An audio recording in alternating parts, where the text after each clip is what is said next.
for any and all drugs and supplements. I still remember how disturbing of an image it was seeing her tall silhouette standing in front of me while I was just waking up on the couch. Honestly, after this, I didn't even decorate the tree that year.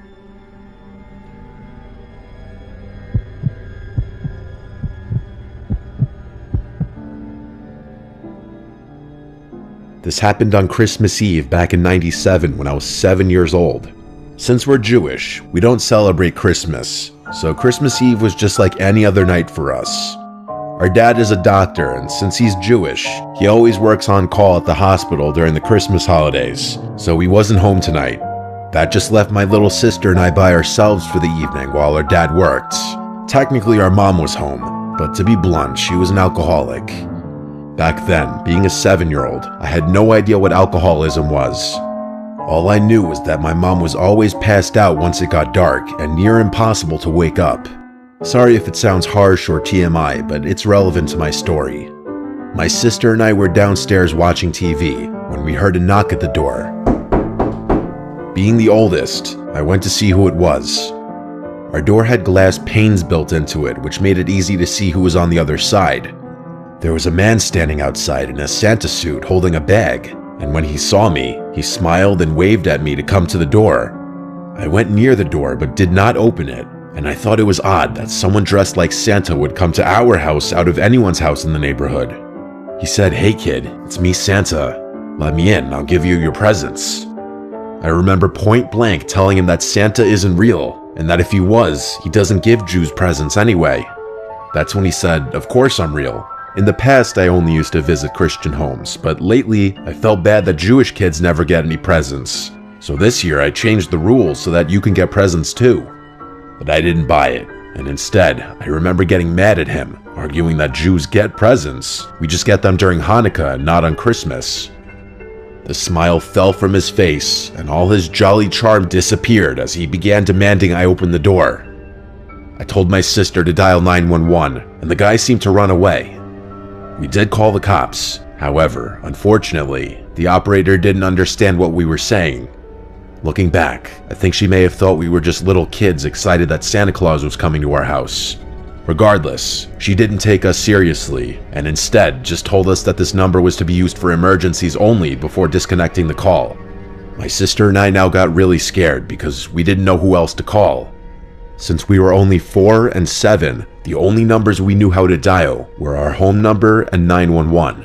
And since this is the 90s, my dad didn't have a cell phone yet, and I had no idea what the hospital number was to reach him there. And with our mom impossible for us to wake up, we were essentially on our own. We hoped the man wouldn't come back, but a few minutes later, he was knocking on the door again. He said he knew the cops weren't coming and to go ahead and let him in or we'd be in big trouble. My sister started crying and ran upstairs trying to wake my mom. Not knowing what else to do, I did the one thing that made sense to my 7-year-old brain. I grabbed a bunch of candles we keep for our menorah and lit them all, then ran below where the smoke detector was. I blew out all the candles quickly before tossing them all up to the smoke detector. Thankfully, they gave off enough smoke to set off the smoke alarm. As an adult, I realized how stupid this was, and fortunately, I did not accidentally set the house on fire. But at that time, all I knew was that the smoke alarm would instantly call 911 for me and send help to our home. There was a fire department not even 2 minutes from our house, so they got here pretty fast. My sister came downstairs, scared of the fire alarm, but I told her there was no fire and to not go outside, but instead wait inside with me. To my amazement, the guy still did not leave. Instead, the bastard ran to the firefighters, presumably telling them that he was glad they showed up. I remember that he claimed he was my dad, and that he dressed up like Santa Claus for Christmas Eve to surprise us. He explained that his suit didn't have any pockets to hold his keys, and that with the door locked, he couldn't get the door open to save us from the fire, so he begged the firefighters to break down the door, and surprisingly, the firefighters seemed to believe him. They were actually getting ready to break down the door and told us to stand back, but we started crying, shouting at them that he's not our dad, that our dad is working at the hospital and that we have no idea who this guy was, and that we don't even celebrate Christmas. The firefighter who was about to break down the door thankfully stopped and listened to us. He asked, "You don't celebrate Christmas?" I told him no because we're Jewish, and showed him my kippah on my head as well as our menorah. I then broke down crying, explaining how I set off the smoke alarm to try and get help because the police wouldn't believe us, and to please not let the guy in. The firefighter thankfully believed me, and then asked the guy why Santa would show up to a Jewish home. I don't remember exactly what the guy said, but the firefighters clearly didn't believe him. 2 of them wrestled the guy to the ground while the other called the police to come by. They also asked what hospital my dad worked at so they could let him know what was going on. The police arrived and arrested the guy, while another officer stayed with us until my dad came home and explained the situation to him. My dad was furious with our mom for being wasted and essentially sleeping through the whole thing, but mostly he was grateful that we were okay. As far as Christmases go, I was glad to have our usual boring and quiet Christmas the following year. To this day, I think being Jewish saved my sister and I's lives, because had we opened that door to let Santa in, there's a good chance that would have been our final Christmas.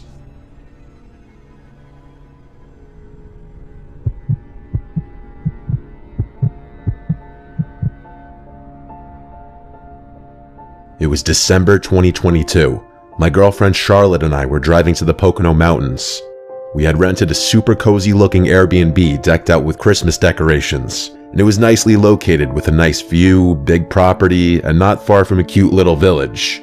To make things even more festive feeling, there was a snowstorm coming that night, so we set out on the road a little earlier to allow us time to get groceries and everything set up in the Airbnb. From the city to the Poconos was about 4 hours. We made decent time. We stopped at a Family Dollar for some snacks and groceries, and then we went straight to the Airbnb. We turned towards the uphill gravel road through a clearing in the trees that led to the property. The house was surrounded by woods. It had a big deck with a hot tub on it, which was very appealing, especially the idea of sitting in it during a snowstorm. There were a bunch of Christmas decorations on the property, including some light-up reindeer, a big snowman, and big decorative candy canes lining the walkway to the front deck. We had to take a few trips to and from the car to bring everything inside. First impression, the place had a very comfy feeling as we expected from the pictures. It had a Christmas tree in one corner, stockings hung on the walls, and a bunch of smaller decorations scattered about. It had that very welcoming smell of wood that you'd expect in a country log cabin, though it was more so just a regular house. Then I realized why. There was a stack of logs next to a big fireplace in the living room. There were 3 bedrooms, though of course we only needed 1. We put our luggage and such in a second bedroom. I did the usual stuff like inspect the fridge, turn on the TV to see if there's cable or Netflix, and look out all the windows. There was an upstairs, but it was more of a loft with a pool table and a couple of couches. Then there was a basement. For the hell of it, I went down to check out the basement. It was fairly big relative to the size of the house. It felt disconnected from the Airbnb though. It wasn't furnished for hanging out in. It was dark and cold and felt more like a space to do laundry and a workspace. Then there was a knock at the front door. I hurried up to answer it, and there was a guy who looked to be in his late 40s. He was wearing gray sweatpants and a ripped up yellowish brown jacket. He smiled at me and said, "How are you folks doing?" I replied good and asked him if he was the Airbnb host. He replied he runs the place with his brother. I asked for his name, and he said Tom. Tom said he lives just up the road next door if my girl and I need anything. I thanked him, and then he walked away. I found it interesting that he knew I was with my girlfriend. Charlotte didn't come to the door, but maybe his brother told him about us. I did have a conversation with Mike, the host, about it being my girlfriend and I wanting to do something festive. It was pitch black out and it was snowing. We cranked up the heat in the house and started preparing the dinner we bought, which was chicken thighs, broccoli, potatoes, and cornbread. It was pretty grab bag. We ate on the couch with the Christmas tree lights on in the corner, giving the room a nice comfy glow as we watched the Polar Express. It was the only good Christmas movie on any of the streaming platforms. If you can't tell, we really love Christmas. After the movie, and when we felt we had digested enough, we went outside to the deck to hop in the hot tub. I turned on all the decorations and Christmas lights in the front yard, and as we sat in the hot tub watching the snowfall, it felt like bliss, until the bubbles on the hot tub stopped, and it went silent, and we heard unmistakable footsteps from somewhere on the property. Charlotte and I looked at one another. I asked her if I should shout who's there, but she said no. The footsteps moved further and further until they were no longer audible. I told Charlotte it was probably a deer, but deep down, I knew those were the footsteps of a person. After the hot tub, we went to take a shower before bed. The hot water in the shower didn't last for more than maybe 2 minutes though. Something was wrong. When the water turned ice cold, we screamed and jumped out of the shower. I messaged Mike, the host, about it. He responded within half an hour saying that's odd and that he'll have a guy come and look at the hot water heater tomorrow. We went to sleep after our half shower. In the middle of the night though, we awoke to very aggressive bangs on the front door of the house. Charlotte was shaking me, terrified. I said I'm gonna check who it is, but she demanded I stay in the bed and don't make a sound. Honestly, I was glad she said that. No part of me wanted to know who was at the door in the middle of the night. I think there were 3 sets of really loud and angry sounding bangs before they stopped. We sat upright for a few minutes in silence, whispering to each other. I went over to lock the bedroom door for added security, I guess. Minutes dragged along, but ultimately, after about half an hour of sitting wide awake, we eventually drifted back off to sleep. First thing in the morning, I messaged Mike again about the knocks at the door. He answered more quickly this time, seeming pretty confused like us. He basically said how strange that is. He didn't know why anyone would be roaming around late at night like that. He said if anything like that happens again, that we should alert the authorities. Honestly, not the most reassuring response, but I mean, he was right. What else could he tell us? Grab a gun and shoot whoever was at the door? I didn't want to keep complaining to Mike constantly, but I mean, these were some valid concerns I was bringing up to him. There was a lot of snow outside, and it was a dark, cloudy day.